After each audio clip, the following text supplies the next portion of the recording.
이튿날 요한이 예수께서 자기에게 나아오심을 보고 이르되, 보라, 세상 죄를 지고 가는 하나님의 어린 양이로다. 내가 전에 말하기를 내 뒤에 오는 사람이 있는데 나보다 앞선 것은 그가 나보다 먼저 계심이라 한 것이 이 사람을 가리킴이라. 나도 그를 알지 못하였으나 내가 와서 물로 세례를 베푸는 것은 그를 이스라엘에 나타내려 함이라. 내가 보매 성령이 비둘기같이 하늘로부터 내려와서 그의 위에 머물렀더라. 나도 그를 알지 못하였으나 나를 보내어 물로 세례를 베풀라 하신 그이가 나에게 말씀하시되, 성령이 내려서 누구 위에든지 머무는 것을 보거든 그가 곧 성령으로 세례를 베푸는 이인 줄 알라 하셨기에 내가 보고 그가 하나님의 아들이심을 증언하였노라.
매서웠던 추위가 다소 누그러지고 날씨 기온이 많이 포근해졌습니다.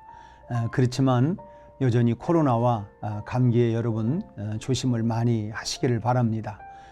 그리고 뿐만 아니라 우리 성도 간에 서로 안부도 좀 묻고 또 서로 SNS나 또는 전화를 통해서 서로 돌아보아 사랑과 선행을 또 격려하는 은혜의 시간이 또 되기를 부탁을 합니다.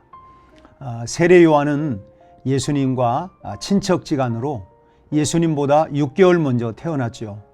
누가복음 1장 36절에 보면 천사 가브리엘이 마리아에게 나타나서 예수님의 수태와 탄생을 예고했는데, 사내를 알지 못하는 자신에게 어떻게 이런 엄청난 일이 있을 수 있겠느냐고 마리아가 반문하자, 가브리엘은 마리아에게 보라, 내 친족 엘리사벳도 늙어서 아이를 배었느니라고 말씀을 해주었죠. 엘리사벳이 낳은 아들이 바로 세례 요한이었고, 세례 요한과 예수님은 가까운 친족이었다고 하는 사실을 알 수 있습니다. 그렇다면 어려서부터 세례 요한과 예수님은 만날 수 있는 기회가 분명히 있었을 것이고 또 서로에 대해서도 잘 알고 있었을 것입니다. 그런데 오늘 본문에서 세례 요한은 31절 33절에서 나도 그를 알지 못하였으나 라고 이렇게 두 번씩이나 말하고 있습니다. 세례 요한의 이 진술은 예수님의 인간적인 모습을 몰랐다고 하는 말이 아닙니다. 예수님을 누구보다도 잘 알고 있었지만 그분이 자기가 준비하고 기다리던 그리스도이신 것을 몰랐었다라고 하는 말이죠. 그렇다면 세례 요한이 어떻게 예수가 그리스도라고 하는 것을 알게 되었느냐 하는 것은 매우 중요합니다. 왜냐하면 우리도 예수님을 안다고는 하지만 지식으로, 즉 머리로만 예수님을 알고 있을 경우가 많기 때문입니다. 그런데 33절에 바로 그 해답이 있습니다.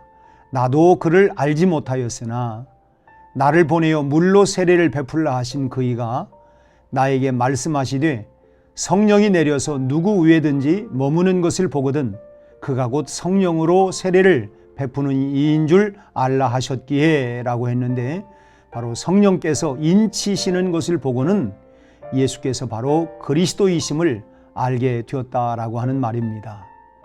그러므로 우리가 예수를 알기 위해서는 첫째로 성령의 인치심이 꼭 있어야 한다라는 것입니다. 우리는 성경을 많이 아는 사람들을 보면 참 부럽기도 하고 또 기가 죽을 때가 있습니다. 방송에 나오는 사람들 중에 성경 말씀을 인용하여 자신의 처지를 항변하는 사람들도 있죠. 그런 사람에게 성경 말씀은 그 어떤 능력도 생명도 사실 없습니다. 또 가끔은 이단이 찾아와서 성경을 말하는 경우가 있죠. 하지만 그들이 아무리 성경을 꿰어 맞춘다 할지라도 그 말씀이 사람을 살리고 구원으로 인도하지는 못합니다. 말씀이 능력이 되기 위해서는 성령의 인치심이 있어야 합니다. 아무리 성경 지식을 많이 알고 있고 입으로 성경을 줄줄 외우고 있다 할지라도 성령의 인치심이 없는 지식은 사실 죽은 지식과 같습니다. 믿음은 예수를 바르게 아는 데서부터 시작이 되고, 그 알미라고 하는 것은 나와 상관 있는 분으로, 즉 예수를 그리스도라고 하는 것으로 분명히 알아야 하는 것입니다. 그렇게 예수를 깨닫게 하시는 것은 내 지식이 아니라 그것은 성령의 고유 권한입니다. 성령께서 비추어 주시는 만큼만 알 수가 있다고 하는 것이죠. 따라서 우리는 예수를 아는 지식과 성령의 인치심을 간구해야 합니다. 그래야만이 그 알미 산 지식이 되고 나의 삶에 의미가 부여가 되는 것입니다. 두 번째로 성령의 인치심으로 예수님을 알 때에 비로소 나를 바로 알게 됩니다. 세례 요한은 30세가 되도록 메시아의 오시는 길을 예비하면서 살았고, 요단강에서 사람들을 모아 세례를 베푸는 목적도 메시아를 드러내는 것이었습니다. 그것이 자신의 사명이라고 하는 것을 뚜렷하게 알고 있었던 것이죠.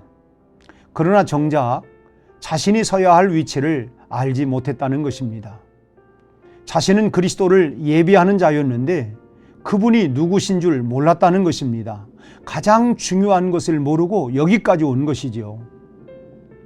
그런데 예수님 위에 성령의 임하심을 보고는 그리스도를 찾게 된 것입니다. 그리고 그와 동시에 자기의 자리도 찾게 되었습니다. 오늘 여러분 안에 이 진리가 있는지요? 우리가 말씀 한 구절을 묵상하고 또 예배로 마음을 드리는 일에도, 그리고 또 찬송 한 곡을 마음에 담을 때에도 성령의 인치심이 없으면 우리에게는 아무런 변화도 유익도 없습니다. 성령의 조명 안에서 예수를 알고 자신을 아는 일은 참으로 중요합니다. 이것을 위해 우리는 기도해야 합니다. 주님께로 향하는 아주 작은 마음에도 성령의 인치심이 중요하게 역사하시도록 여러분 기도하시기를 바랍니다. 오늘 새벽 기도에도 성령께서 여러분의 심령 위에 불을 붙여주시기를 다시 한번 축복합니다. 함께 기도하겠습니다. 아버지 하나님, 누구든지 성령이 아니고서는 예수를 주라 시인할 자가 없다고 했습니다. 오늘 이 시간 다시 한번 우리 안에 성령님 오셔서 우리의 어두워진 영혼과 마음과 눈을 열어주셔서 예수 그리스도를 더 깊이 알게 하시고, 그리고 그리스도의 그 놀라운 구속의 은총을 깨닫는 귀한 이 아침이 되게 하여 주옵시고, 우리가 더 깊이 그리스도 예수를 알아갈 수 있도록 성령님 인쳐 주시옵소서. 오늘 하루도 성령님과 동행하는 복된 하루, 승리하는 하루, 은혜가 넘치는 풍성한 하루가 되게 하여 주시옵소서. 예수님 이름으로 기도하옵나이다. 아멘.